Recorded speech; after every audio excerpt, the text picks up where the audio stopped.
Hello, I'm Danielle Stein Fairhurst. I am a financial modelling specialist based here in Sydney, Australia.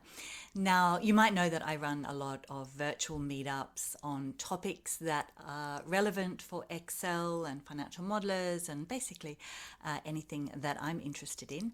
And I've known Lianna Gerrish for many years, mainly because she is one of the top competitors for the Financial Modelling World Cup and for Excel Esports.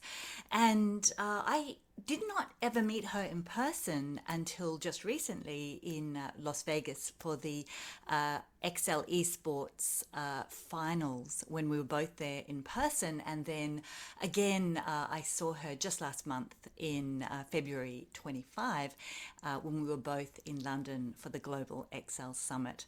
And when she told me that she was coming to Sydney, I wasted absolutely no time in asking her to come along in person and tell us more about competing in competitive Microsoft Excel. So she is going to talk to us about the incredible experience of what it is actually like to compete in Excel Esports. The atmosphere was absolutely electric. She will also tell us why she's wearing a pirate hat. She is going to start out by explaining the difference between the Financial Modelling World Cup and the Microsoft Excel World Championship. So yeah, 2 hour time period, complete 3 case studies, go at your own pace. Nothing's on YouTube. It's just you versus Excel, talking about finance. Right now is actually the second stage of the year. There's going to be 8 total in the 2025 season.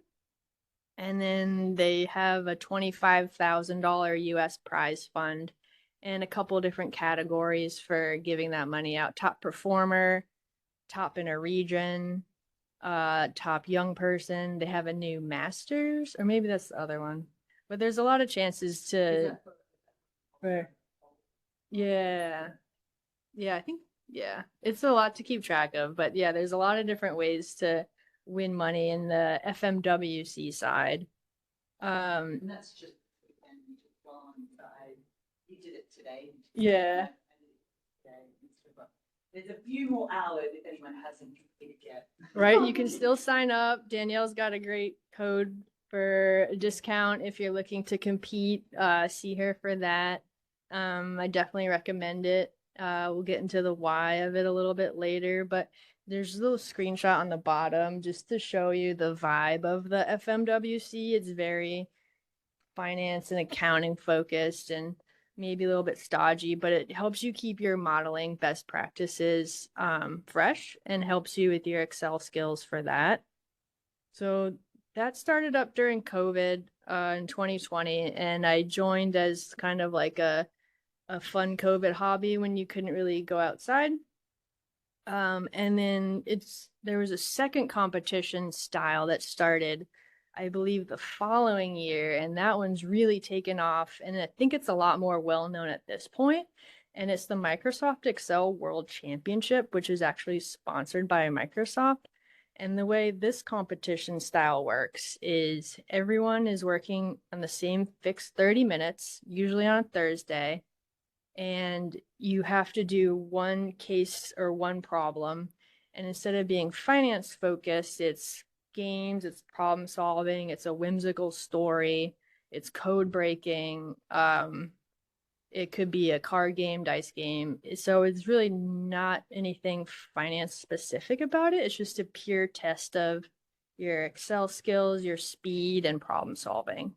Yeah, It's weird. It could be like a treasure island. Yeah. Or one about the security guards who done it. Oh yeah. Crime. Yeah. Weird. Yeah. Yeah. There's a lot if you're more into like whimsical, fun stories in addition to problem solving, I'd recommend that one instead. And then each season this year there's 9 stages. So 9 different mini competitions, and you mostly compete at home, but there's also live streams on YouTube.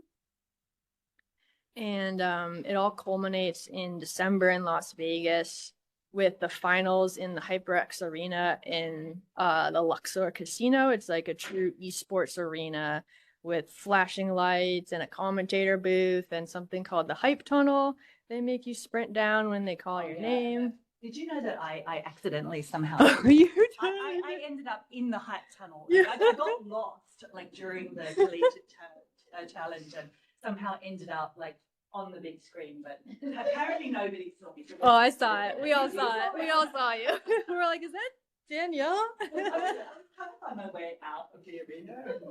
Yeah. So it was very exciting though, seeing all the competitors running down there. Fantastic. Yeah, so it's definitely like a lot more hyped and high energy, and there's a bigger prize fund, I think, because it's more visible. So I think top prize is last year was $5,000. They give you a big check. Well, I didn't talk about the trophies. Yeah, so in addition to the giant check, if you win the world championship, you get like a wrestling style like belt. It's like gold. And then if you win the finance side, you get like a giant ring that's also gold and has like these fake like gems on it. And I thought they were real. they might be. I mean, it's the finance one. Who knows?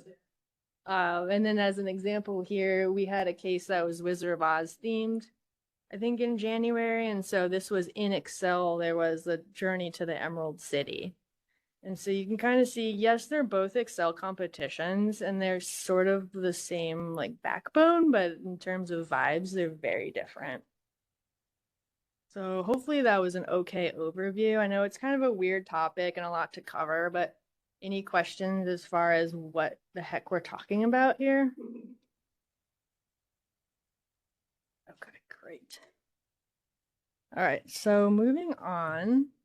You might be asking yourself at this point, why the hell would I want to look at spreadsheets in my spare time?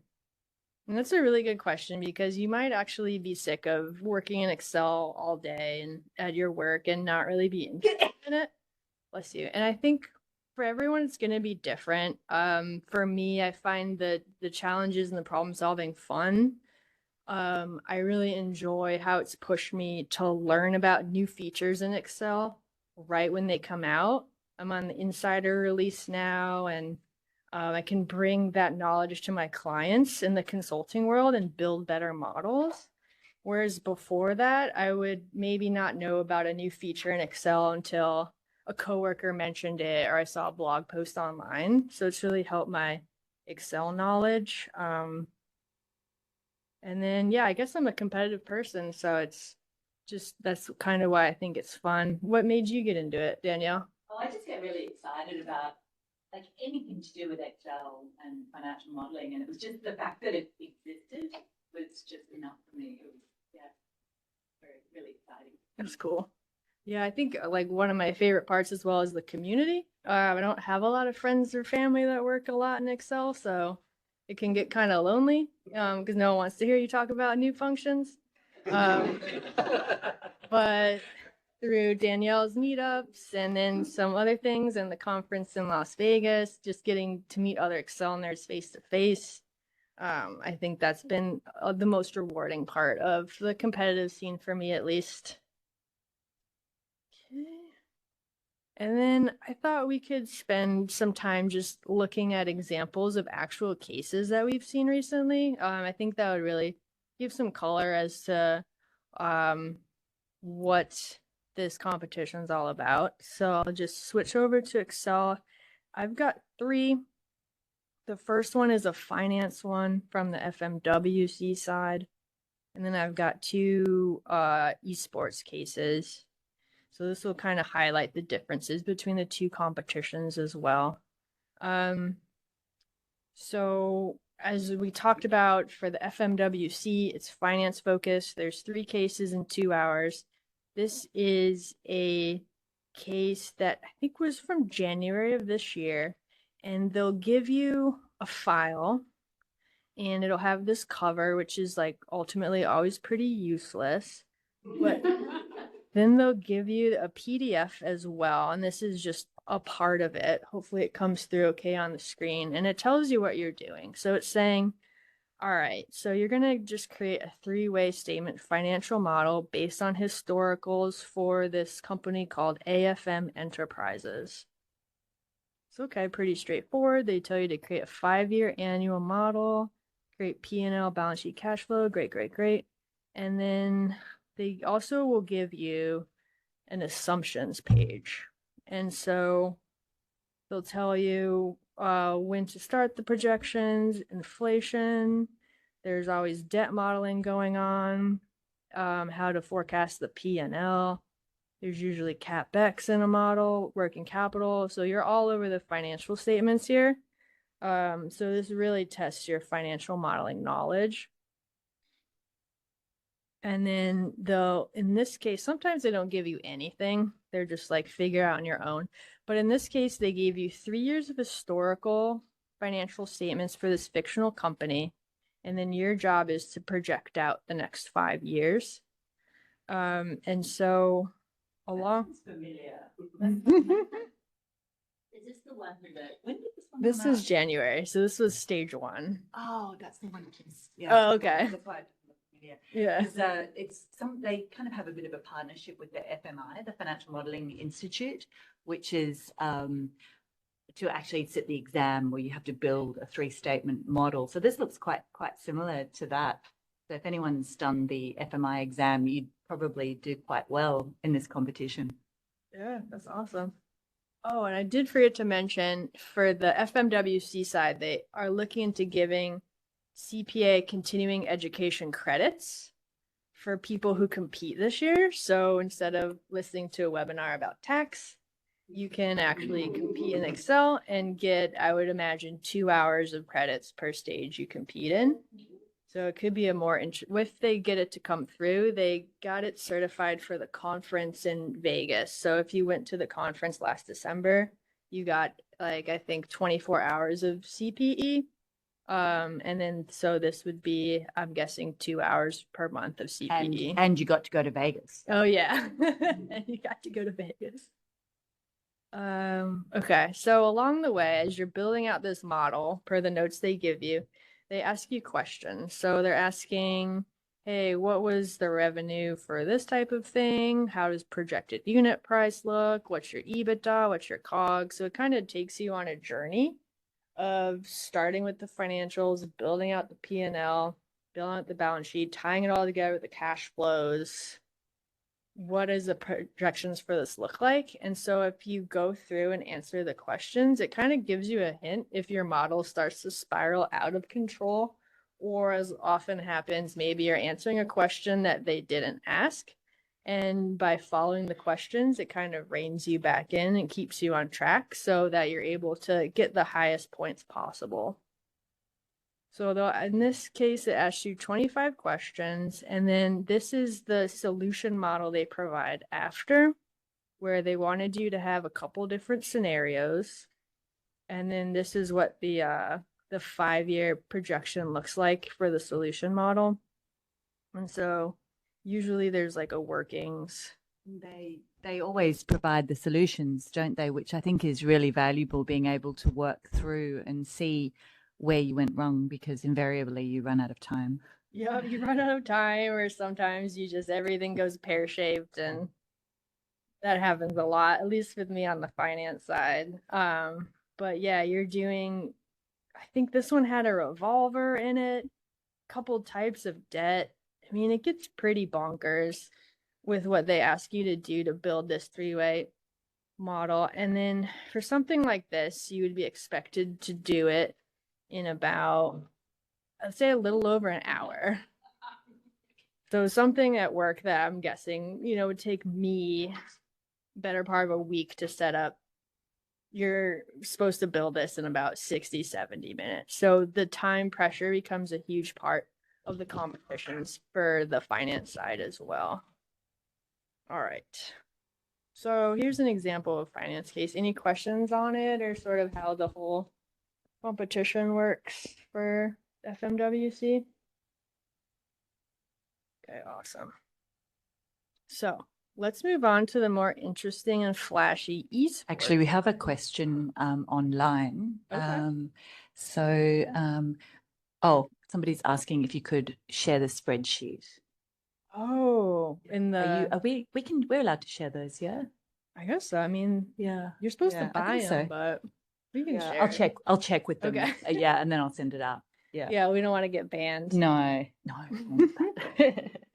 Disqualified for sharing. Yeah. And then there's another question. Do you still get CPE even if you are the worst ranking person in the competition? Apart from the VLOOKUP, I don't know that much in Excel, but I'd like to learn new functions through this. I guess, yeah. Yeah, I guess feel you like, would. yeah, once they get the program up and running, they'll stay. But I imagine just trying is enough, even if you score 0 points. I mean, we've all had bad months on the job in competitions. It's possible. So, yeah, I think anyone who signs up would get it. That's a good question. And I'm sure whoever asked it, I'm sure they would be the worst. I'm sure they wouldn't, yeah. Let's see. So that's the finance side. Okay. So I've got two cases we can look at on the esports side.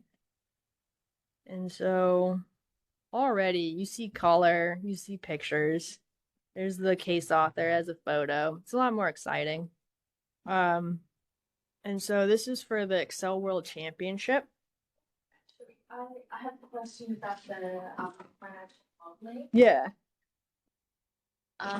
What are the core skills that are required to be able to do it? I guess like to be able to know the formulas to like the maths to do that, and then like Excel like Yeah. skills to it's like a maths type That's a good skill. question. Yeah. So if you were gonna do well at the FMWC, what skills would you need? Yeah. Okay, so I think, first of all, obviously Excel skills, but more specifically, you're going to want to know functions, primarily financial modeling ones. So your XNPV, XIRR, and then your debt ones like PMT, and but then also some stuff with lookups and working with data. And so probably stuff that I'm guessing you use every day in your real job would be huge skills. But then on the speed side, I think keyboard shortcuts are huge since you only have 2 hours and about an hour to build all this. And I think just knowledge of financial modeling in general. A lot of times, even on the finance side, there's a lot of different ways in Excel to go about solving something. So you don't necessarily have to know one specific trick to be able to do well at this. You just have to pick a strategy and go with it, and I think you'll do pretty well. And they also give you like hints in advance about what's going to be covered, and so you can kind of brush up before the stage. Hello. Which helps. Good. Yeah, that's true. So the stage is going on right now. They said was real estate modeling. So I spent about 3 hours watching YouTube videos and practicing old real estate. And was it helpful? None of it helped. But that's more of a me problem. I think sometimes preparing really helps, and sometimes it doesn't. But yeah, does that answer your question? Awesome, thank you. Okay. So this case came out last year. It's called Ship the World. And so you had 30 minutes to do it. And the way this works is at the certain time when everyone gets started, they email you a link to put your answers in and a link to a YouTube video. This is a little bit different in that you watch a 2-minute YouTube video and it tells you that you're going to be working for a shipping company that moves goods across a fictitious, like usually Excel theme world. And you might catch glimpses of the case, but they black out the questions and they black out the helpful stuff here. But then you have 15 minutes after you look at that video to try and guess what they're going to ask you and prepare as much as you can. So people use this time to create lambdas. I don't know, are you guys familiar with lets and lambdas? And that sort of thing. It's sort of like a pretty newish feature in Excel. It's a way you can create what used to be in VBA user-defined functions, and now you can sort of build your own functions in Excel and bring them from workbook to workbook. And so different from the finance world somewhat, for the esports competitor, everyone has their own top secret workbook with a set of lambdas that can work with maps, that can do stuff with data, that can flip arrays. Are they top secret though? I mean, they're really usually really nice about sharing them, I thought. That's true. Yeah, I've gotten access to about 10 different people's lambdas, and I've stolen or borrowed with pride. Probably. But does it help, like having someone else's lambdas? Like you've got to know what they're doing. Yeah, that's the thing. Lambdas with esports, there's a lot of like pit fields and minefields, like where if you take someone's lambda or you take someone's robot command or something, you don't understand it, it can blow up in your face because you only have 30 minutes to do 7 levels of a case and 5 bonus questions. So if you don't know your tools or what you're doing, you could go down a wrong path or trust the formula, and that's happened to me a bunch. And really get your score messed up. So yeah, that's a good point. All right, so you get the video that provides some hints as to what you're doing. And then after 15 minutes of preparation, you can get started. And then you have 30 minutes to go through the case. And so looking at this one, it tells you there's a new shipping company. There's a lot of routes on a fictitious map. You have to calculate freight shipping and different logistics to your new business. So it doesn't tell you a lot compared to finance side where you might have 4 to 5 pages of instructions plus the assumptions page for a case. This could be, just a couple sentences, and then you're off and running and working in Excel. And so it tells you about fuel costs, how to calculate it, the different types of ships, and how to calculate the ship attributes. And then it says levels 5 through 7, you're going to start working with a map. And then there's canals that come into play, the indirect canal and the table canal for level 7. And so sometimes with the esport cases, reading the instructions, when it says this only applies to level 7, I stop reading because a lot of times you might not even make it to level 7. You might decide to go for the 5 bonus questions. And so for each of the stages, you can get a max of 1,250 points. And there's usually about, I think, 300 or so people, maybe more this year, doing this. And then afterwards, they release a ranking of how you did versus everybody else and whether or not you qualified for the competition in Las Vegas and the tournament leading up to it. There's only 300. Is that the top competitors? I think last year there's 300. I think there's a couple hundred more this year. And then because the time zones are always London friendly, but not always Australia friendly and not always US friendly, some people just don't wake up at 3 a.m. to do this. And so not everyone always competes. But the live stream. So I'm co-hosting a live stream next month together with Nick Boberg. And it's going to be in the evening for us, but it's going to be like the middle of the night in some parts of the world. So for you, so 3 a.m. does that mean, so don't you have to do it before the live stream, or is it you can't do it after the live stream? So we are on YouTube and everyone's watching them solve the cases live, but I thought the competitors had already finished doing it before then, but they have to do it like an hour before or something. They can't do it. Yeah, exactly. And that's where it kind of gets confusing. That's so hard. Yeah, so everyone's competing at the same time. So next month it'll be 3 a.m. So I'll set an alarm and hopefully wake up, maybe not, and do this esports case. And then as soon as the 30-minute clock expires, it redirects you to YouTube where Danielle is going to be commentating along with Tim. And there's going to be 4 people who they haven't seen the case before. They have no idea what they're doing.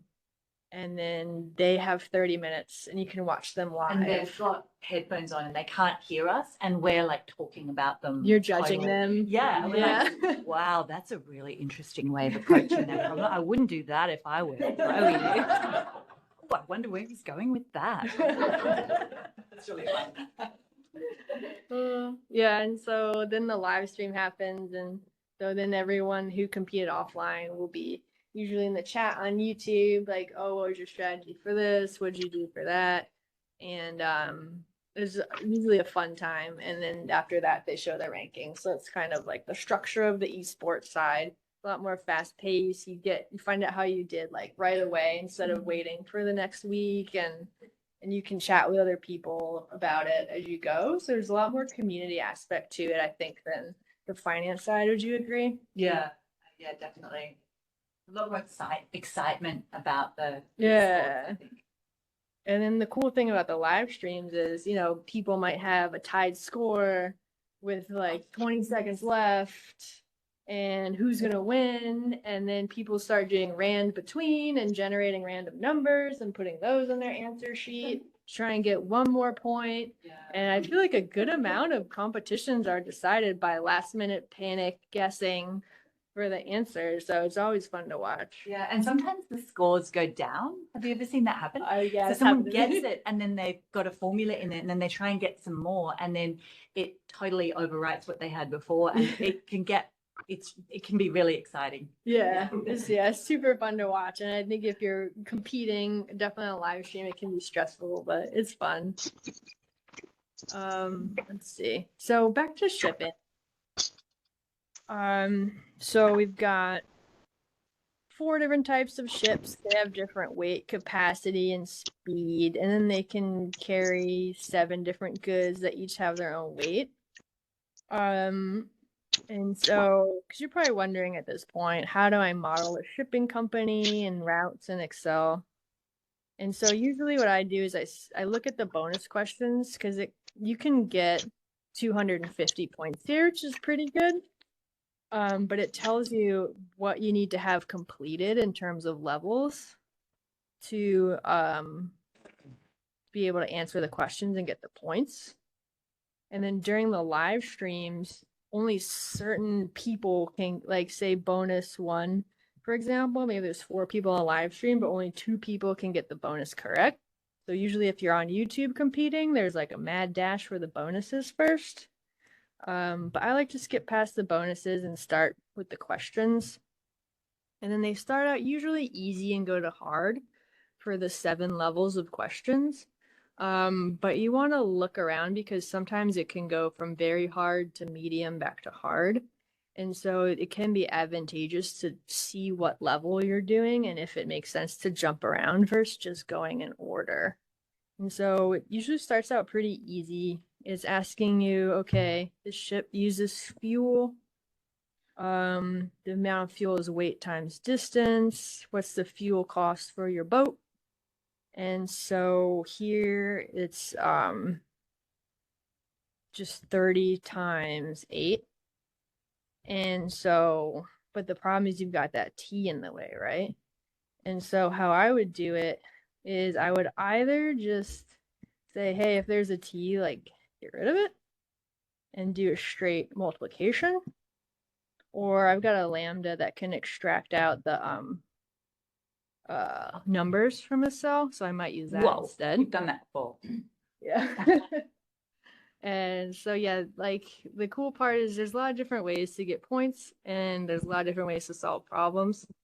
And so especially like level 1, level 2, you can get some quick points and feel good about yourself and then move on. And then level 2, it's getting a little more complicated. They're like, hey, we've got this ship type and this good. What's the weight? And there's like a couple schools of thought on this. You can either sit and follow the example along and calculate it that way, or you can just read the question and try and guess what they're doing and not really read So it's like reading comprehension is a big part of esports, and it's probably the part I'm weakest at. So a lot of times I just launch into solving a problem, and sometimes it works, sometimes it doesn't. But here I would look up the ship type in that table, get the capacity, and then look up the weight of toys, and then see, remembering to round probably how many toys I can fit in a big ship. And so it's kind of like, I don't know, maybe not something Excel wise. In this case, this is kind of similar to what I do for work. A lot of lookups, and then a lot of calculations from there. So nothing too weird yet. But then we start doing more and more intricate calculations with our boats and our goods. And then now we're getting net profit. And then level 5, this is where it gets weird and maybe not something you're used to doing in Excel. So how long does the given ship need to reach its destination? And it starts, so every boat starts at port Excel. So at this point, you need to flip over to the map cell and see what is port Excel. Oh, it's this little city here. Blue's water, green's land. My little boats can move through the water. So you're trying to find out the distance between, say, Port Excel and a gray city over here. And then in later levels, you learn only certain ship sizes can travel through these two canals. So you have to have alternate like distance calculations depending on what ships you're sending where. And so this is where it becomes more of like an esports challenge and less of something that you'd be used to doing, I think, for your regular job. So not a typical application for Excel, but a very common type of question. There's a lot of maps when it comes to these esports cases. And so a lot of us have lambdas that we can just pop in here and it'd calculate the distance for us. And so you calculate your distances and then you do some more calculations with your boats and goods and destinations to try and figure out what are we doing here. Total shipping costs for each good for each level and navigating canals. So I think that one of the major differences here is for esports cases versus finance is your lambdas, as we talked about, are really important.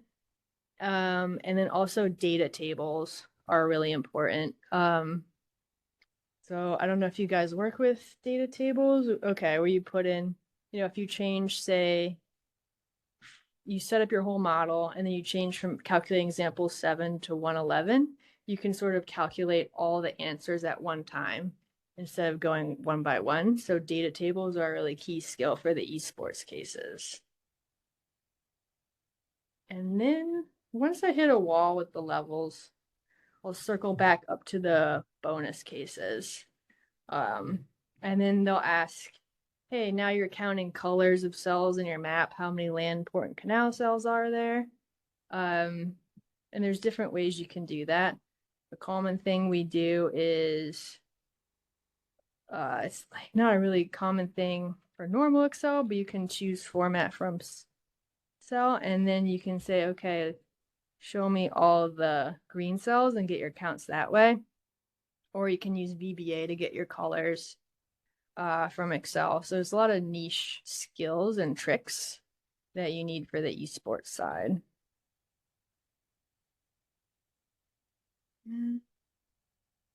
Yeah, so the highest possible score you can get is 1250. Depends how hard the case is. I think usually there's a good number of people, maybe a handful, that do get the full 1250.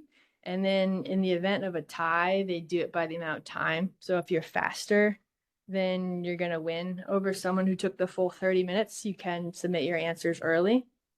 But usually for a new player, I'd say if you can do levels 1 through 3, the easies, the mediums, and a couple bonus questions, then that's really good.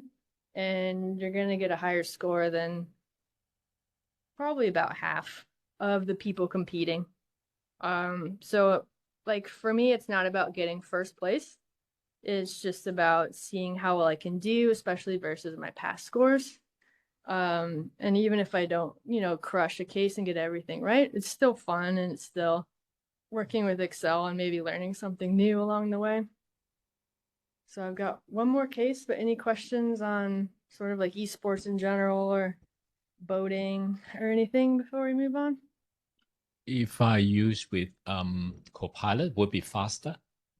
Okay, that's a really good question. And there are people out there that have fed cases into Copilot. I think David Fortin, he's the MVP. He's done a couple of videos on solving these cases with Copilot. And what he found was in the case we're going to look at next, he was able to get about levels 1 through 3 with Copilot, but then it kind of like fell apart after that. When it got more complex. When it got more complex. But at the same time, he seemed to be really good at the prompt engineering side and writing a question to Copilot that it could like parse really easily and understand what he was saying and get him an answer. And during 30-minute competition, you might not be as good at that side. And then the other piece to it is AI is getting better every day. So maybe in a few months, there's going to be no point to doing this because you can just upload the file to Copilot and it'll spit out the answers. Yeah, except that you're not allowed to. I know you are. You are? Yeah. I thought you weren't allowed to use Copilot. No, you can. Was that the case last time? Yeah, you Or can. they changed it? So there's that cheating scandal last year. What? Yeah. What You didn't know the I cheating didn't hear about this. Do tell. It's a little bit of like spilling the tea, but there was a competitor that was scoring perfect scores in the tournament leading up to Vegas, and he was a really strong competitor. So we were all kind of like, oh, I won't say who it is, but we're like, oh, great, like you're doing great. We believe in you. We're all rooting for him. And then he kind of did an interview with someone, and he didn't really seem to know like the intricacies of the case. And then like an investigation kind of happened in behind the scenes. So they do take it quite seriously. There's a lot of prize money involved. Yeah, and so we were wondering like how did he cheat? How did he cheat? And it turns out he had access to a tester's computer in advance because people will test these cases and make sure that the instructions are easy to follow and there's no wrong answers. And he grabbed the answer file and basically submitted the answers from that. Wow. Yeah. Wow. And so he was banned from competing. It was a huge, I can't believe you didn't hear about I didn't hear about it. I guess I Yeah. didn't make it public. But Yeah, they tried to like, they weren't like trying to keep it under wraps, but they weren't really publicizing it. Yeah. But yeah. Yeah, I guess.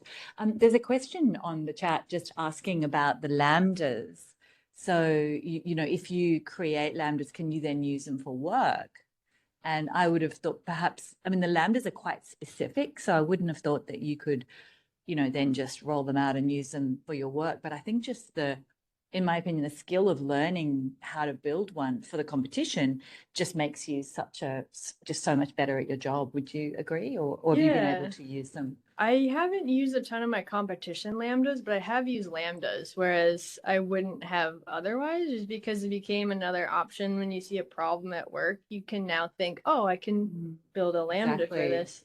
And a common one I use is like a lot of times if I'm returning data in a table and I don't want a lot of zeros, like just with the way it works grabbing data, I'll just say if it's 0, make it blank. I'll have a lambda that does that.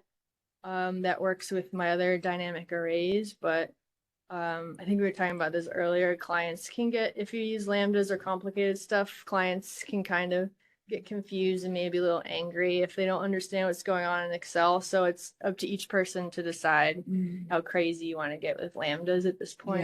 Yeah, I posted about that the other day because I just feel like it just gets so complicated and clients, like, you learn all this amazing stuff, but then if your clients don't understand it, does that mean that you can't use that stuff? But I mean, you really should be using the best possible solution.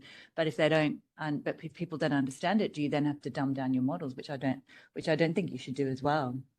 Yeah, I think it's probably up to the client. Is like, if they seem like someone who can learn something new without getting angry, like maybe go for it. I don't know. Yeah, exactly. Where were we? So that's case 2, shipping. And I've got one more case. So this one we did, it was for the competition in Las Vegas this year, Axel the Elf's Christmas Catastrophe. Oh, that was the last chance qualification round. Yeah. So anybody who was there physically could compete as a last chance. It's kind of And this cool. was it. Yeah, you can get into Las Vegas and competing on stage by doing really well in the tournament leading up to it. Or if you're in Las Vegas, they let anyone who's there try and get a spot on stage by doing a case early on. And this was that. So it's not all maps and games. There's a good amount of data cases. So if that's something that you're interested in, then the esports can be compelling for you as well. And I'll just make this a little bit bigger. So the story here is Axel the elf is helping out Santa Claus, who's loading up his sleigh to give gifts to children. We're trying to figure out who in America is on the naughty or nice list. And we need to help prepare it for Santa so he can get these toys delivered.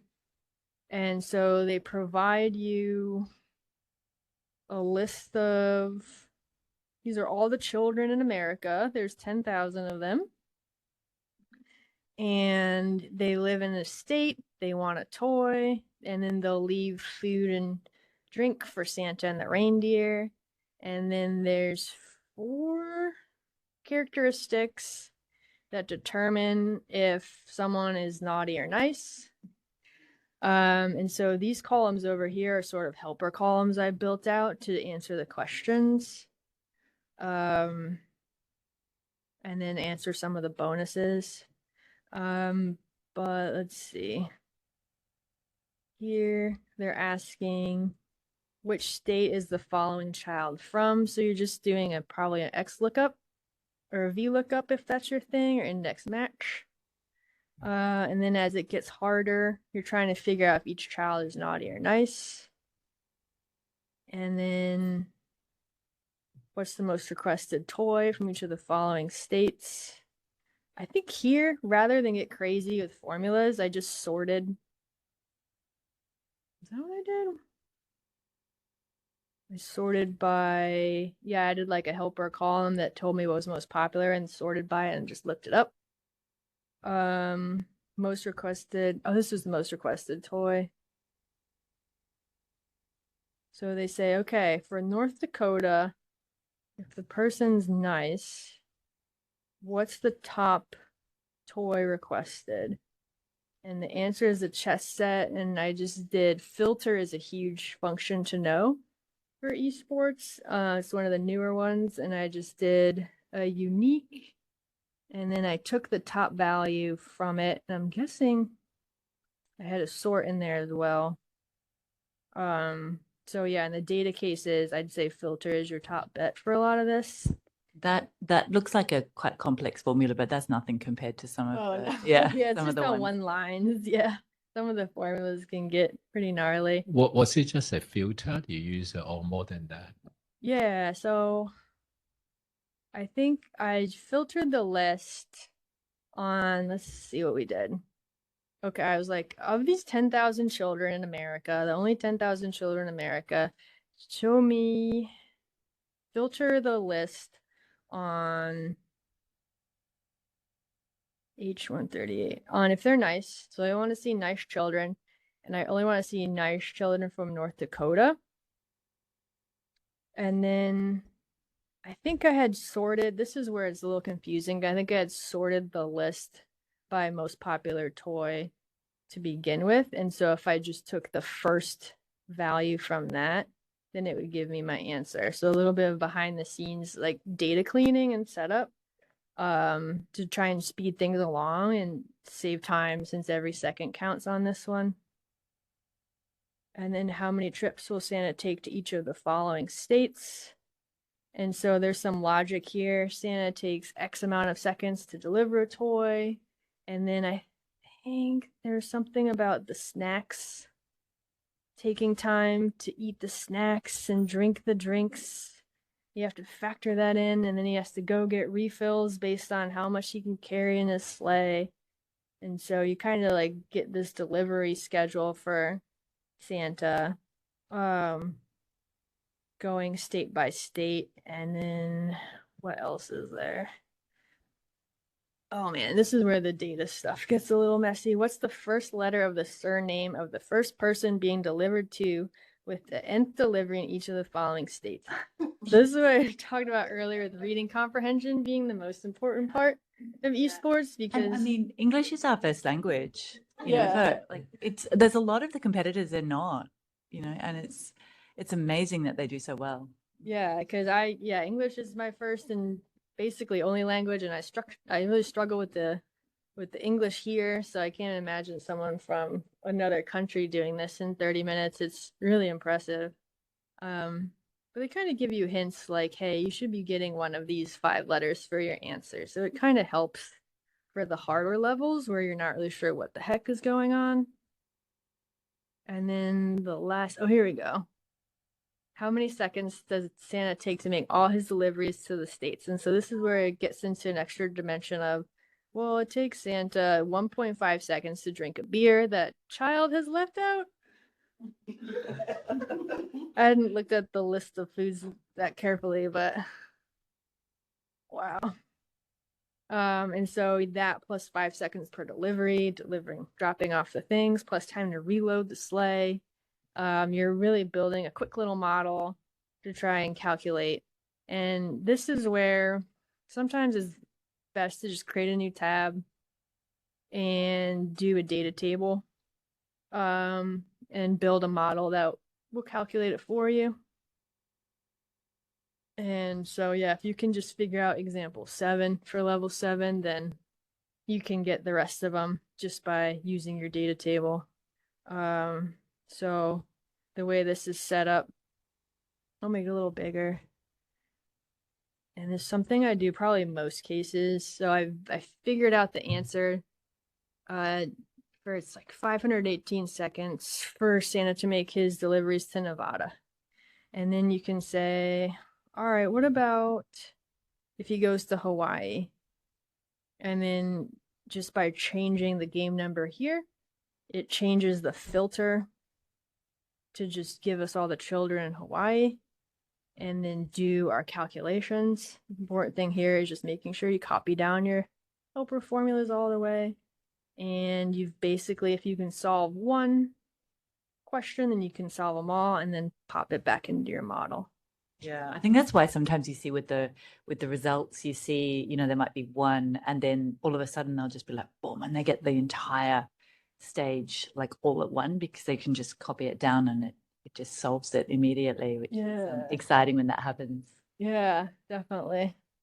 I think one of the things that it really, like, that competing really helps you with is just the pressure, the time pressure, because when you're at work and you've got to get something done by a certain time, and you start panicking, but being under stress when it's kind of low stakes, when you're just competing at home, when you're just trying it out, it's like 30 minutes or 2 hours or whatever, whichever competition you do of your life, and then it doesn't matter, like it's low stakes, but you learn those skills of getting something done quickly and learning a solution, and then actually taking the time to go through the solution afterwards is where you really learn, which I don't always do.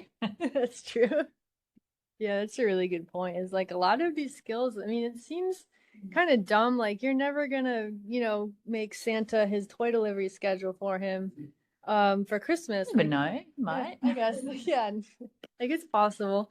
But so you think it's just a silly game, but you learn all these like other skills that you can take into the workplace and be a more effective person. So it's just surprising. And since it's gotten more popular, there's more people competing. There's a whole world of YouTube channels where people post their live solves. There's speed runs where people try and solve a case in like under 3 minutes. There's people who try and get their solutions into one cell. So I created this whole crazy thing, and someone might just write like 100-line formula in Excel and just solve everything. That's crazy. In one. And so there's a lot of resources online for people, like you're saying, posted their lambdas. So if you wanted to get into this, you're not alone. There's people who are willing to help you get up to speed and score as high. There's WhatsApp groups for study groups going on all the time too. Yeah. Oh yeah, that's true. Like when we get closer to Vegas, people will be doing, like, we'll all pick a case and do it that day and then talk about it. Yeah. There's a Discord channel where we do. Oh yes, you had that. Yeah, twice a week. So we've got about 5 minutes left. Yeah. Okay. Do any sort of last minute questions for Lianna or? Yeah. Oh. Okay. Is everyone using a PC computer? Because I've got a MacBook. You can And- use Mac. I'm not a fan of Excel for Mac, but I think that's just because I don't know about the differences in it. Yeah, I but think you yeah, can solve use it. Yeah. Yeah. Yeah, it would totally work for that. No problem. Okay, it won't disadvantage you in like. I think so. No, I think, yeah, it's Just just, use whatever you're comfortable with. yeah, exactly. Yeah, Google Sheets. Yeah, whatever.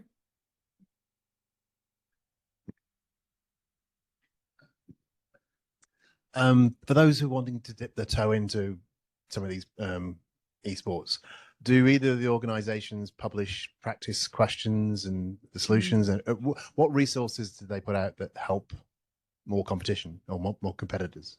Yeah, that's a really good question. If you go to, forget that I put a QR code here. If you go to the fmworldcup.com, they have I don't know how many, but they have free practice cases that they post, so you can download them and try them out for yourself.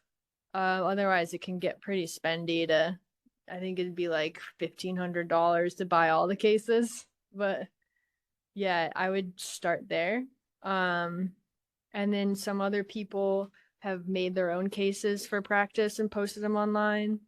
Or there's a college version that's free you could sign up for and do their cases. So maybe after this I can put a list together of, Yeah, that'd be great. yeah, That'd be really helpful. and we can post it on the Yeah. meetup page. And one last question from me. If you go back a bit, that picture, can you tell us the story about the what was the story behind the pirate hat? So the Vegas qualifying tournament happened. You competed in a pirate hat, didn't you? I did. Yeah. Because you won yeah, wearing a pirate hat. we did a live stream on YouTube on Halloween, and I really thought everyone was gonna wear a costume. And I was the only one. I was dressed as a pirate. But then there was like copycat pirates, I yeah, think, and throughout then Vegas. I thought it was going to bring them luck because you Yeah. won that case against Diarmid Early, which is pretty amazing. Yeah. Yeah, it was the lucky hat for sure. And then someone went to Facebook Marketplace and bought a bunch of these, I think, off of, someone with children, and brought them to Vegas, and then I wore it on stage. But yeah, that's the story of the pirate hat. Any other questions for Lianna? Yes, Deanna. Yeah, any tips for getting started with lambdas? Yeah, I'll put together some videos on like a resource list, but Diarmid Early's got a ton of lambdas, and then him and Giles Mail did like a kind of like a esports boot camp. I'm sure they had a big part on lambdas. But I would say just start small and make a lambda that adds like 2 cells together and keeps going.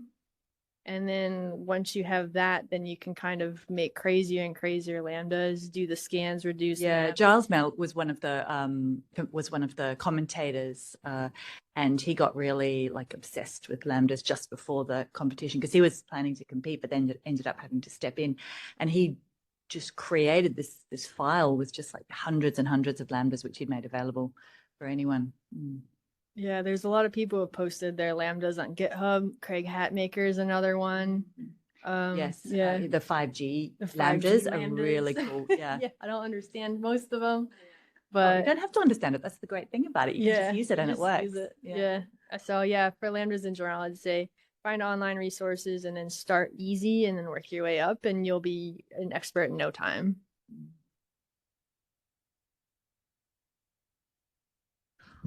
All right. Was there anything else you wanted to mention, Lianna, before we finish off for tonight? I don't think so. Just thanks so much for having me. Yeah. Hopefully this was helpful. And Yeah, thank you great. so much. I was so glad that you were. Yeah. We're so lucky to have you, to have one of the world champions here in Sydney. So thank you so much. And thank you everybody who joined the live stream. And we will see you again soon. And I will get the recording and any resources sent out to you in the next couple of days. So thanks everyone. And for those of you who are joining us in person, let's go to the pub.